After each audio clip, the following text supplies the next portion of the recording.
పర్షియన్లని చెరబట్టి, కుర్దులని చెరబట్టి, వాళ్ళ ప్రశాంత జీవితాన్ని నాశనం చేసి, వాళ్ళని మతపరంగా ఇబ్బంది పెట్టి, ఆ మహిళల చేత కూడా బురకాలు ధరింపజేసి, ప్రజాస్వామ్యం స్వేచ్ఛ అనేటటువంటి ఇరాన్లోని ఒకప్పటి పద్ధతిని పక్కన పెట్టి, రాచరికాన్ని చంపేసి, ఆ పైన పరిపాలన చేసినటువంటి 40 సంవత్సరాలకు పైగా పాలన చేసిన కొమైని మొత్తం మీద ప్రపంచవ్యాప్త షియా ముస్లిముల యొక్క గౌరవాన్ని పొందారు.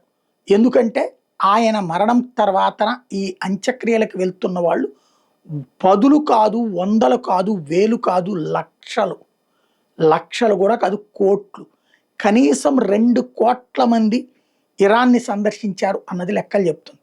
అంటే అక్కడికి వెళ్ళగలిగిన వాళ్ళే 2 కోట్ల మంది అంటే, అక్కడికి వెళ్లకుండా ప్రపంచవ్యాప్తంగా ఉన్నోళ్ళు ఇంకెంతమందో లెక్కేసుకోండి.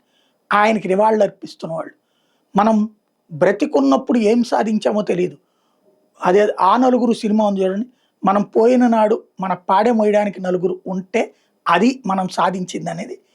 అలాగే ఇప్పుడు ఆయనకి కోట్లాది మంది తోడు నిలవడం అన్నటువంటిది ఆయన సాధించిన ఘనత.